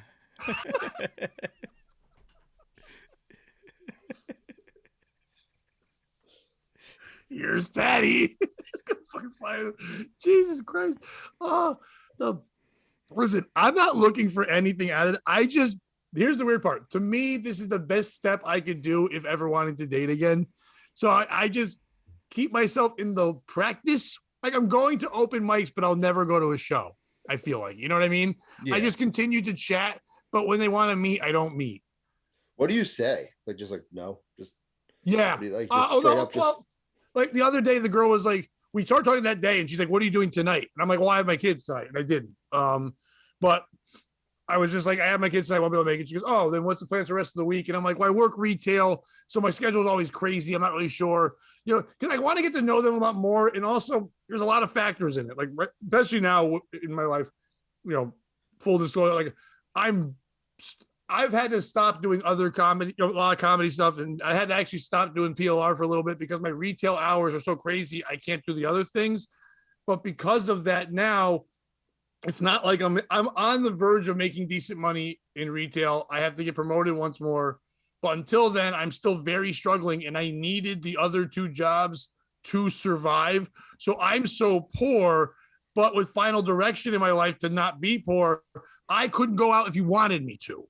You know, my last relationship I had only lasted a couple of months, and she said it wasn't her problem, but I could tell it was that we couldn't go do all the fun things that she would want to do on dates. It was also just because it wasn't like the chemistry wasn't there as much. We dated a couple months, it was nice and all, and I felt bad that it ended. But like it was literally, hey, I can't just go out to dinner. I've got to be very budgeted. What? Do you know whose fault that is? It's I was very clear at the beginning. No, it's romantic comedies. Because every romantic comedy has the starving artist and the girl falls in love with him and they're like, oh my God, this is great, but you need to get your shit together. And then he gets his shit together. There's not a romantic comedy where he's like, nah, you're a dumb bitch. I'm going to be a comedian. Go fuck the comedic magician. Once back again to the comedic magician. No, but Bobby, you did hit one point right.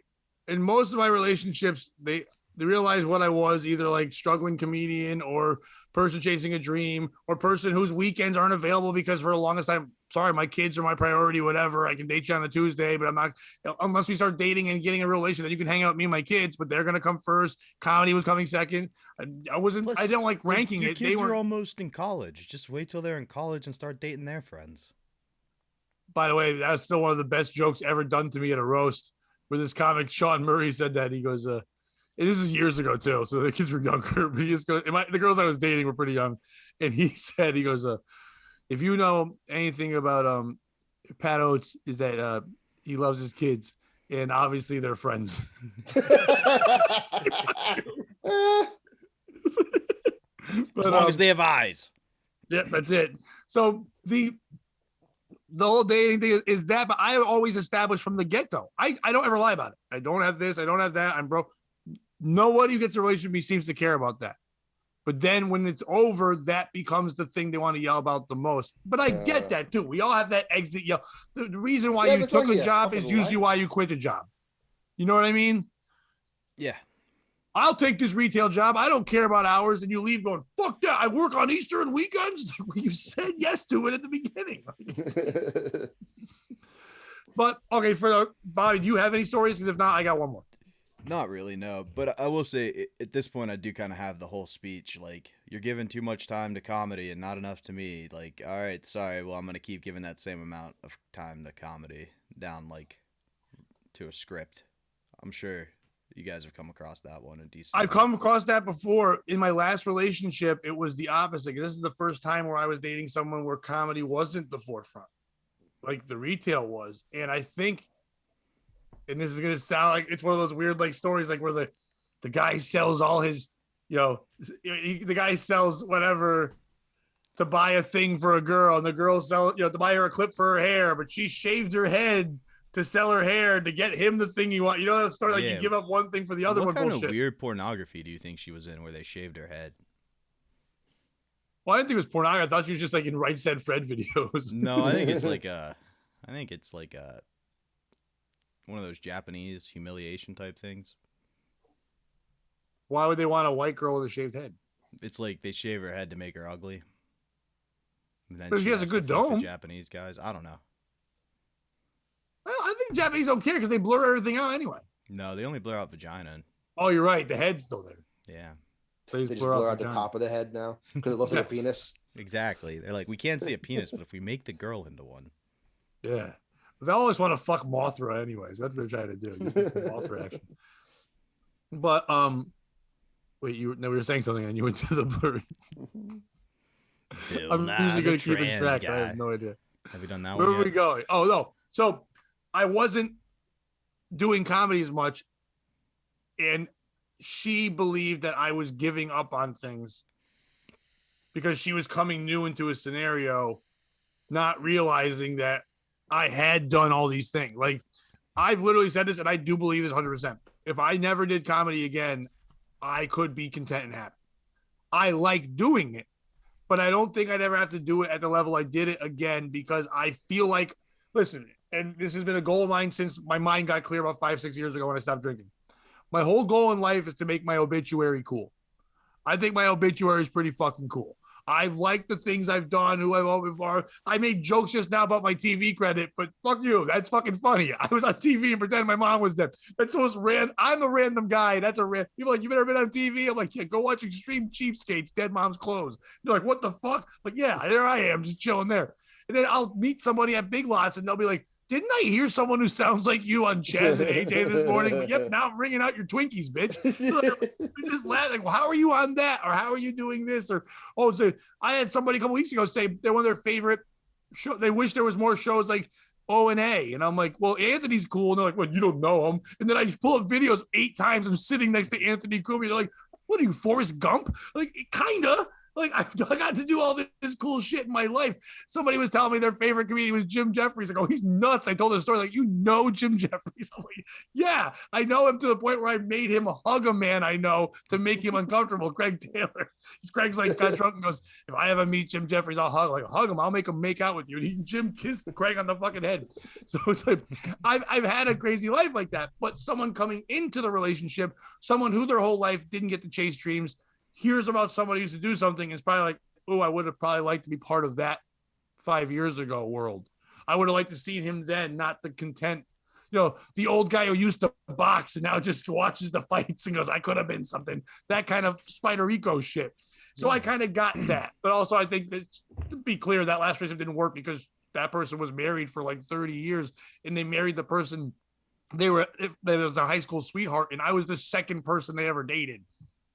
They don't know how to date. Yeah. It's not their fault. They're just like, this is crazy. Everything went by. They're looking for magic when I'm like, there's no magic, sweetheart. The world is what it is. You just settle. Jack-o'-lantern. Well, real quick, Pat, this is completely unrelated, but yeah. Do you know somebody who's lost? So by the way, so are me and that girl. We were completely unrelated. Just so you know. Completely unrelated to what you just said. Do you know anybody who's lost their zest for life? Well, if you have, boy, do I have the cure. It's Silk City hot sauce. That's right. Help your friend find their dream again. There was somebody with a gun to their head, just going, man, I can't date either. I wish I met one jack-o'-lantern. Wait, let me just hear what Bobby has to say. Yeah. Zest for life. Silk City hot sauce. They have a whole wide variety of flavors, ranging from Badass Jew to Kevin Dombrowski's buffalo sauce. Now, there are some flavors to stay away from. Some are nightmares. Use promo code POS to save 15%. You just named one? That's the read. I thought you were at least going to name the stop or my butt will shoot sauce, whatever that's called. What's that one called? The liquid squirts or something? No, the pullover sauce, whatever. Pullover, I'll blow your ass. Oh, you know who's got a new one? Rob Saul's got his new Bloody Mary things out. Go get that one. I like Rob Saul. Do you know what's great about that? If you drink his Bloody Mary mix and say Rob Saul 3 times in the mirror, he'll appear and suck your ass. 1 minute, please. Oh no, I said RuPaul. Or RuPaul. Either one. You're gay. Ooh, RuPaul or RuPaul? The first one. She'd come out and call you gay while you did it. You're a child. You're gay. I'll take the latter, please. Yeah. At least that one's legal. I'm a gay child. God damn it, twice. Oh, God, Chris Hansen's here again. Chris Hansen. Why are you pretending to be a 14-year-old boy? Wait, okay, so it's okay to... You can't pretend that, but what if they flip that now where a guy was like, but I was a trans child. Like, wait, what? I just transgender.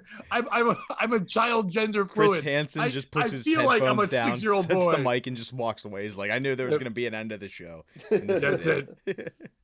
Bravo. What if the channel? Like, no. What if RuPaul goes like real alt-right? And like RuPaul is actually just like a Batman villain. You know RuPaul? Who we're talking about, Pete? Oh yeah, sorry, Pete. RuPaul is a woman. Is now the female Chris Hansen? It's on a show on Discovery Plus called like. We had a little tiff with her once. Yeah, we started a fight with her. She actually kind of responded, but I don't know why.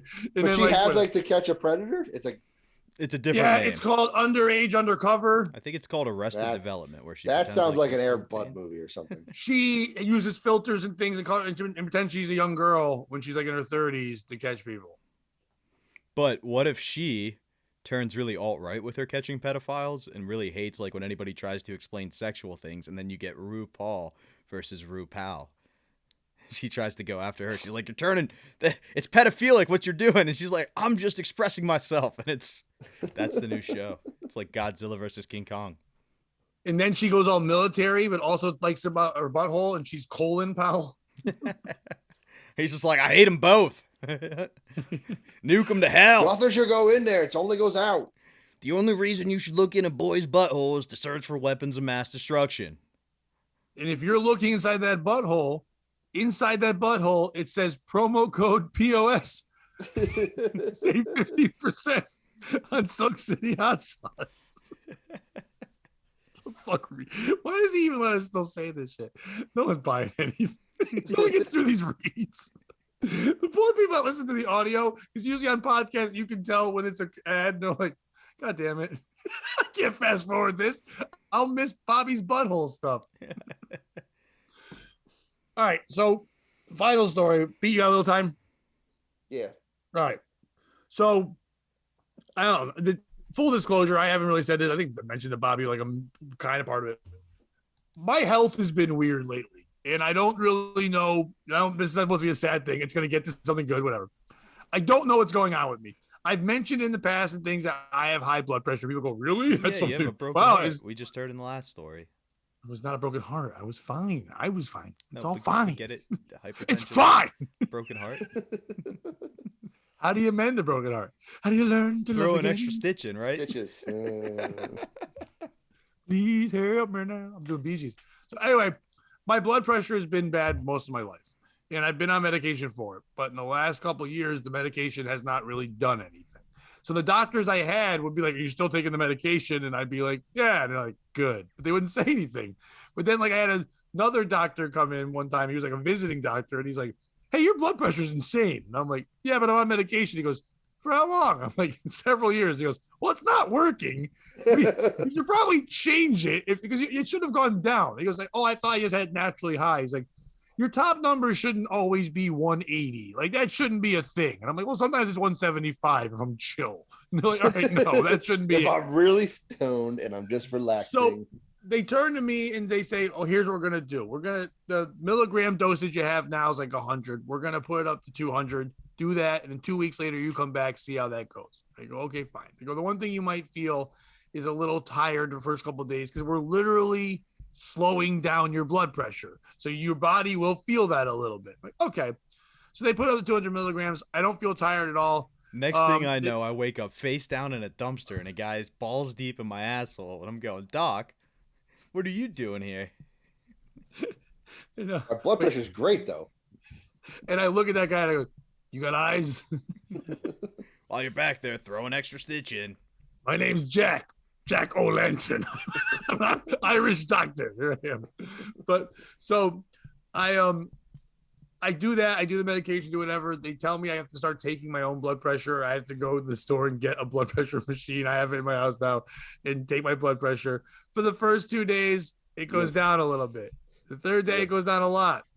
Day 4, it starts to rise a little, no big deal. By the time I'm about to go back, it's back exactly up to where it was at the beginning. I'm taking I'm taking it every day. I'm doing everything I'm supposed to do. I'm walking 4 to 8 miles a goddamn day. I'm in good shape. I'm doing everything I'm supposed to do. I talked to the doctors. They go, "How's it going?" They said, "Write it down." I show them the chart. They go, "What the fuck?" And I'm like, "Yeah." And they're like, "Okay, so we're going to have to add, we'll keep it at 200 milligrams, but we're going to add a hybrid medication to it. It's these 2 pills that we think don't need to be separately done, but it's one that if they're combined, they should work with the other one to help you. But keep taking your blood pressure medication."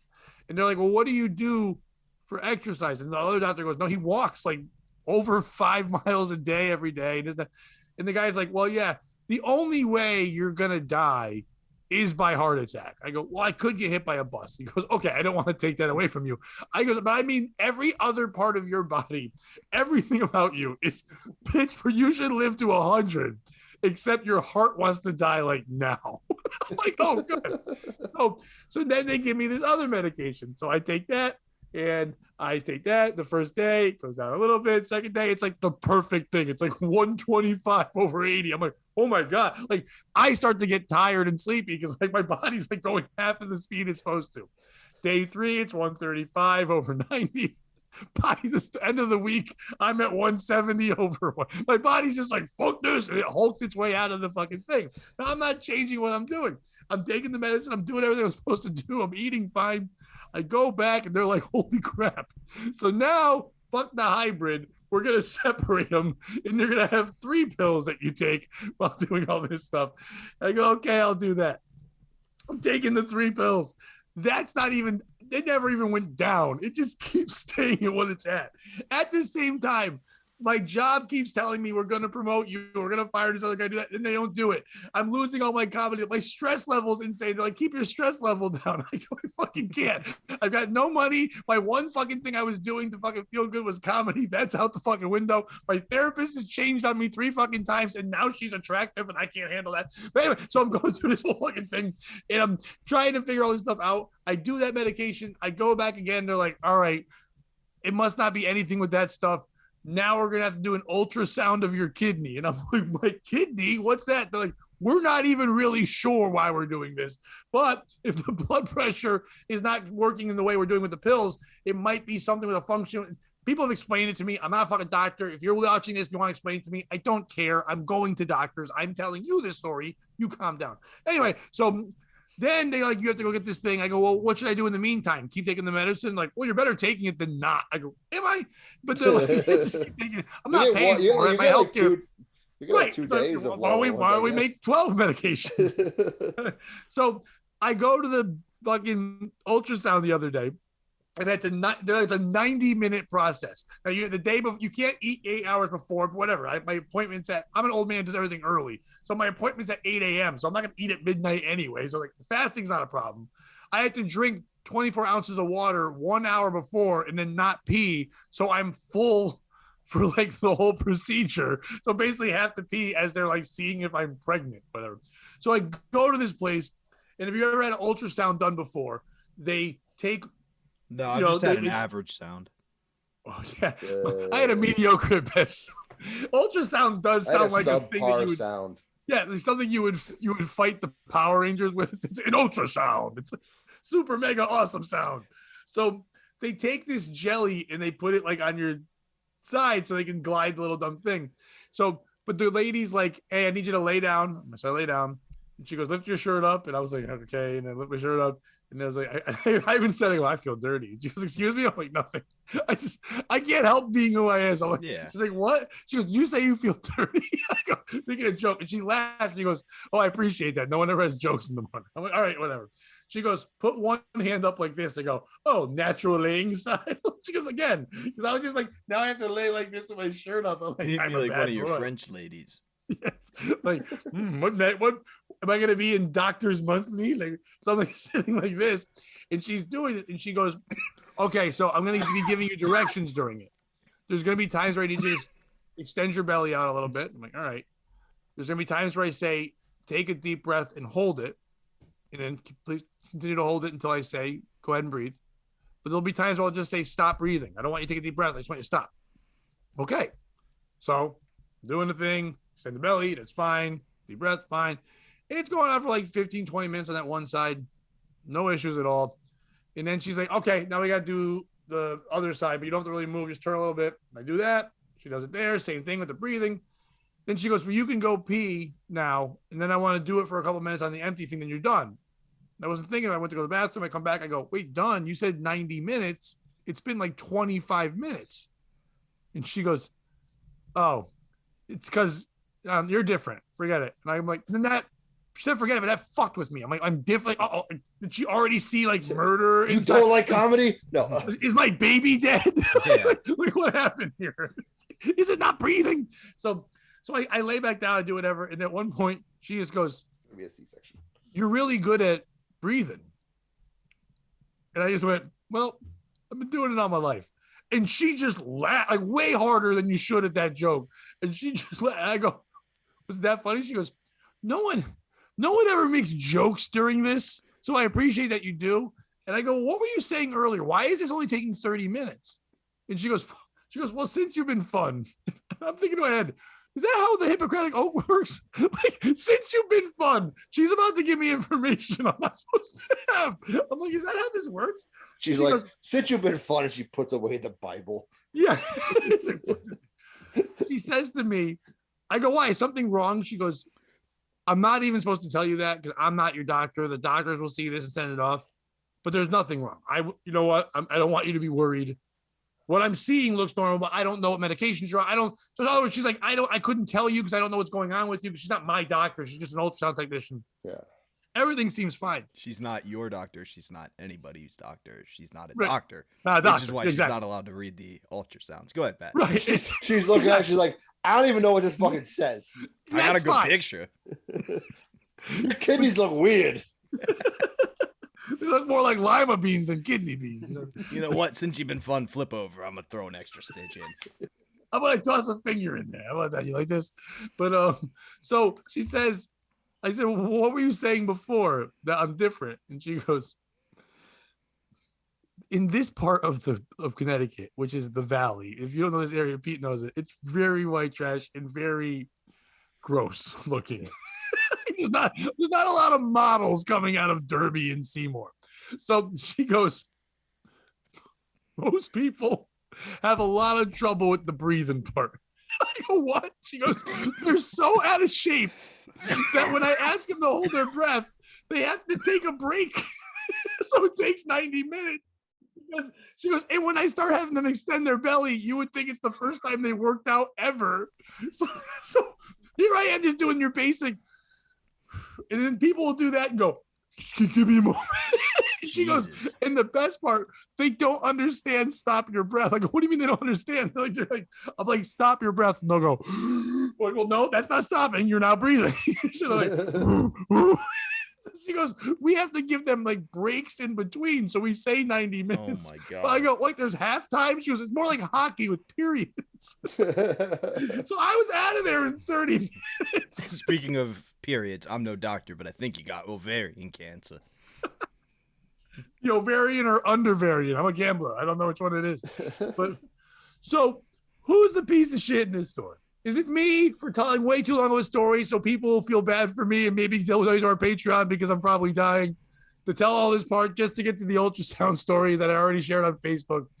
Is it the ultrasound technician for sharing the information to me? I think she's just trying to make me feel good and relaxed, whatever. Is it fat people in the Valley who can't breathe right? Is it my doctors for not being able to figure out hypertension? That's what I've obviously got. I'm going to have to, oh, by the way, I have to go back to doctors. I'm going to have me go to a lab to do more work. No one knows what's going to happen. Or is it Frank? Because Frank is going to live longer than me. Fuck him. I'm going to die within the next couple of weeks. Who's the piece of shit? Bobby, you go first. It's you.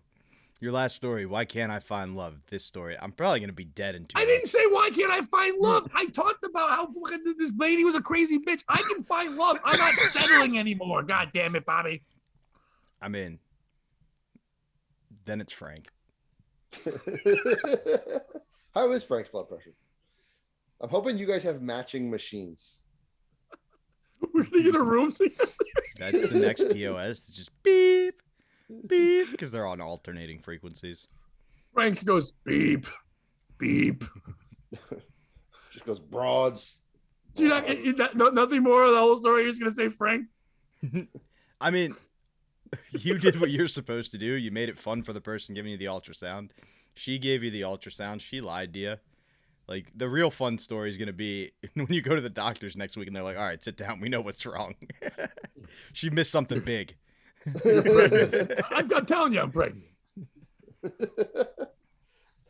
Pete, I'm also going with you. What? I don't have enough stress. My two friends tell me it's my fault that I'm dying. Well, here's why. Because you're just like, you're like, why is my blood pressure high? These medications aren't helping. Why is your? I don't know, because I've known you for fucking 6 years and you've never not been in a state of constant stress and out of your fucking mind. But I can't help that. I'm trying. I'm going to therapy. You're not trying. I'm gonna not bad. I quit drinking. I did. I got the people out of my life that were mean. I did everything I could. Again. What? You should try drinking.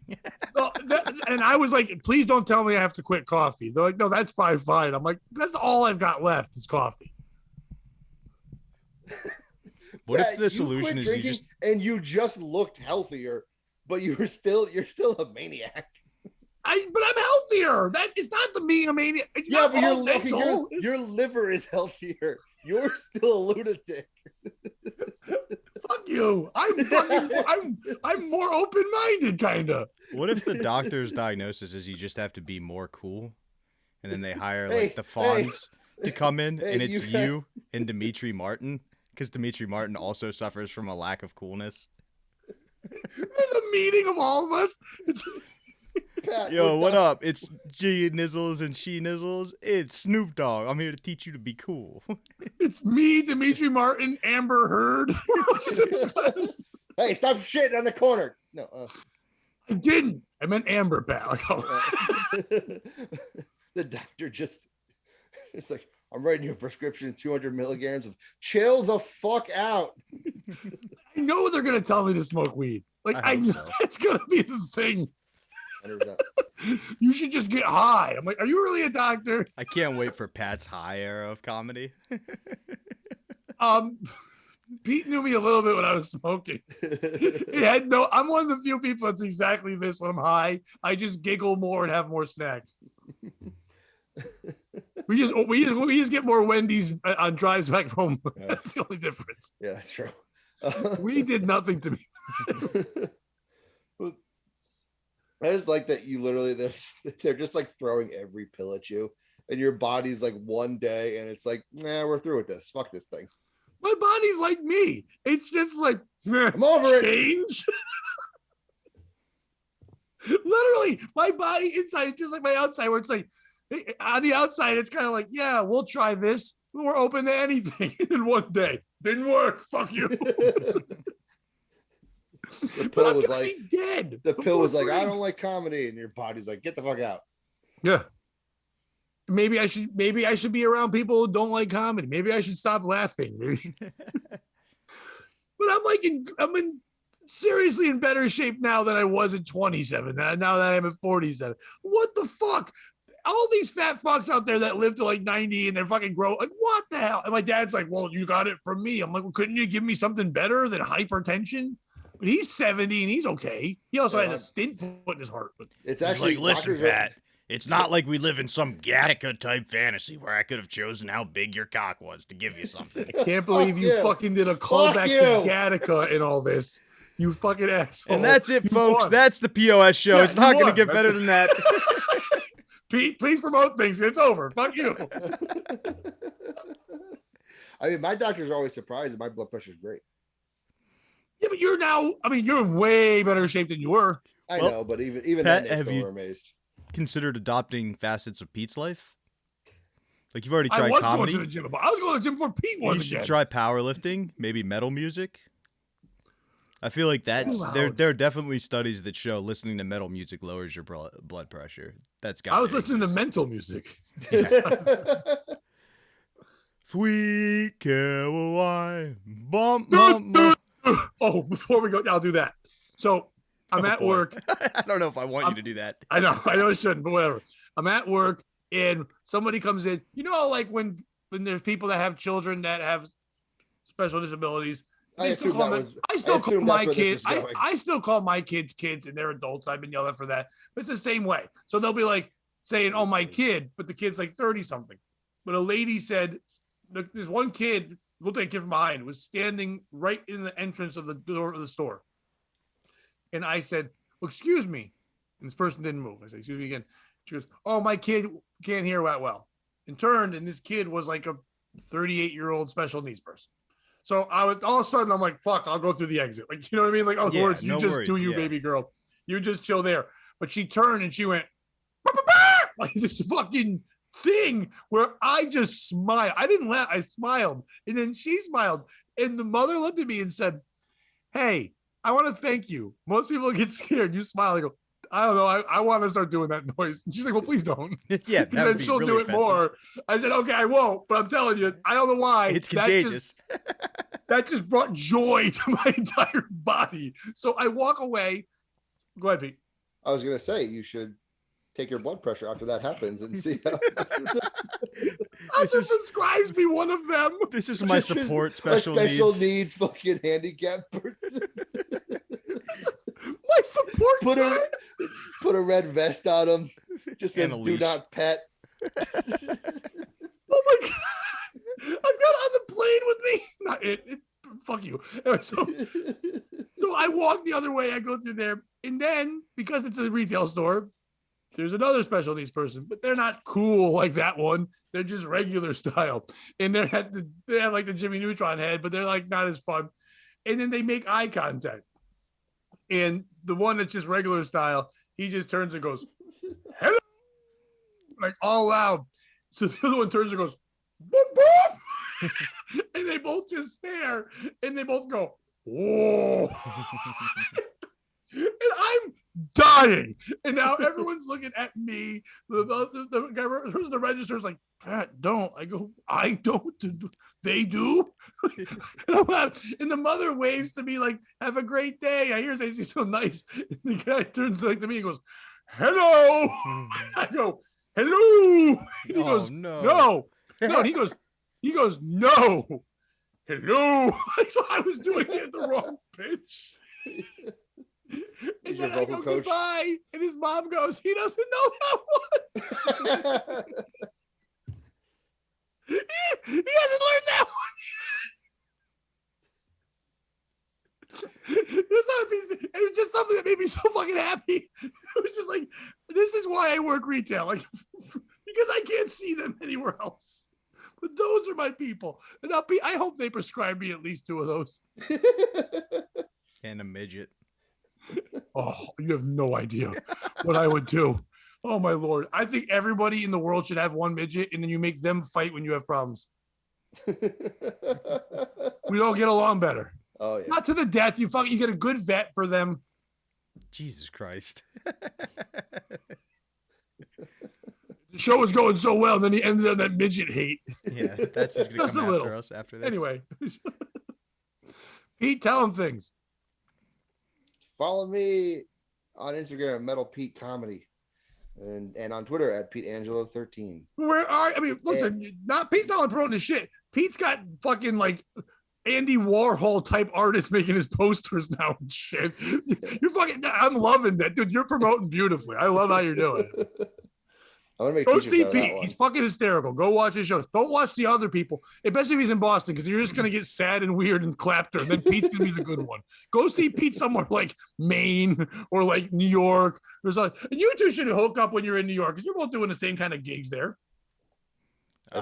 Pete, I see you've been hosting in New York. I also do shows in New York. Would you like to be my partner on the roast battle? That's what I was hoping for. I wanted that call back as well. I see you've opened for Pat Oates. I'm open for Pat. You want to talk about how much of an asshole and egomaniac he is? I know why his blood pressure's high. I'd be like, no, I've talked about that with him. How do you respond? I don't know. He was still talking about him when I said Bobby. Check out the Davey Mack Sports Program. It's back, baby. We just had Bronx Johnny on this week. A lot of fun episodes. Check out our Patreon. We're doing some fun stuff there. I'm sending out invitations this week for the writing session for a project we've all been working on together behind the scenes a little bit. Hopefully that'll come to fruition soon. I got some live stand-up I talked to Dan Brown about that. He's excited about it. Sweet. I got to reach out to everybody literally as soon as I hit stop recording. Pete, maybe if you're not doing anything, we'll work you in on that too. Just know we can't pay.